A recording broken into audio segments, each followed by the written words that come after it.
have a spot for you today. And you know what? This is the thing. I mean, we're going to be seeing this place all day long. We did a little hit in the 10 about it. You know, we know about the Tagger Towers in downtown, and now we have the Tagger Mansion out here. I'm going to give a shout out to Pickle PE. That's that heart right there. I love that artist. I see him all over the place. And we were looking around. There's nothing there that we can't put on television. There's a lot of art out here. Now, some people might be like, Stu, are you crazy? That is horrible, and that is terrible, and oh my goodness.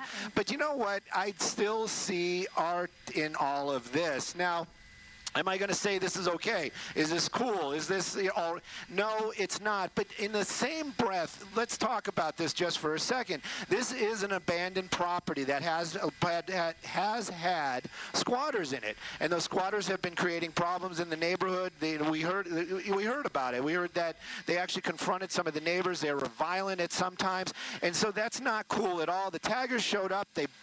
Let's just say they left their mark, as they actually have, and now all of a sudden the media is all over it.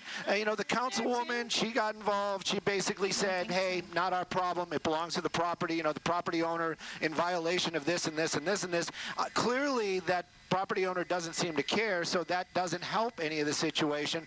Law enforcement, they're out here too. They've taken people away. But the bottom line is the tagging right now has made it, you know, brought it to everybody's attention. Now, good or bad, whatever, however you want to look at it, we're here. We're talking about it. And is it going to stay like this? Well, Tagger Towers has, but this is something a little smaller. Yeah. And hopefully that they'll get this all taken care of. I don't see them as, don't get it wrong. I'm not turning it around. I'm not saying that these taggers are heroes or anything like that. They're artists. And clearly they came out here. They left their art out here enough, you know, and that's the thing. That's how I see it, and I just putting it out there. That, wait, you know, you asked me to talk about it. That's me. So, right. No, I'm wondering. I mean, because so the property's been abandoned, but does somebody own this property? Do they pay property taxes on? So they're still actively paying on the property?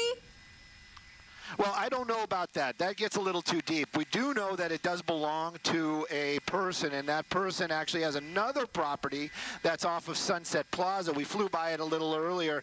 No tagging on that one, but also, oddly enough, has a squatter issue in that home. So this is something, it's a little unusual. Maybe there's something a little deeper. If you scratch a little bit, maybe we'll find out that there's more to this story. But as it stands right now, this home up in the Hollywood Hills clearly getting a lot of attention. Don't know if there more taggers are going to show up. I hope not, but the bottom line is now we're all talking about it. Hopefully they can get it taken care of. Maybe the city will step in and do something. What can they do? Well, I don't know. Force a sale, you know, try to keep an eye on it, make sure that the neighbors are safe. I can't really say. Well, yeah, foreclosing the property, right? I'm just wondering what the neighbors are saying about this, because there are some homes that are right next to this house. Yep, and you know, we see media down there. I'm not sure if it's on our list. It's not on my list to do. I would love to go down there and talk to some of the neighbors.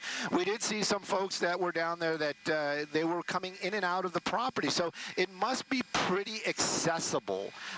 You know, and when I say people, I don't mean taggers or trespassers. I mean, they looked like media folk, and maybe the neighbors were in there as well when we were just live over earlier this morning. But it's clearly accessible, and it also, just letting you know, this isn't somebody, this is a home, clearly, but it's not finished. It's not done. We were peeking inside the windows. It's like it was in some form of maybe renovation or maybe incomplete construction, but it's not a finished house. We can look inside some of these windows, and you can see it's not furnished. There's no carpeting. There's no. They ran out of money. There's nothing in there. Yeah, they might have run out of money. But apparently, it was a really great party. We were reading some of the graffiti right there. It was a really great party. Or Mary was there. I'm wondering if that's what the outside looks like. I'm wondering what the inside looks like. You know, has a lot of potential. Good bones. Yeah, good bones for sure, and it is right now. To me, it's almost artwork. Should it stay like this? Not a chance. Not a chance. I'm not condoning any of that, but it really does kind of bring it to everybody's attention, and now everybody's talking about it, and hopefully we can get some kind of resolution on this whole thing. Wow. Okay, Stu. Well, thank you for bringing it to our attention, showing us that in the Hollywood Hills.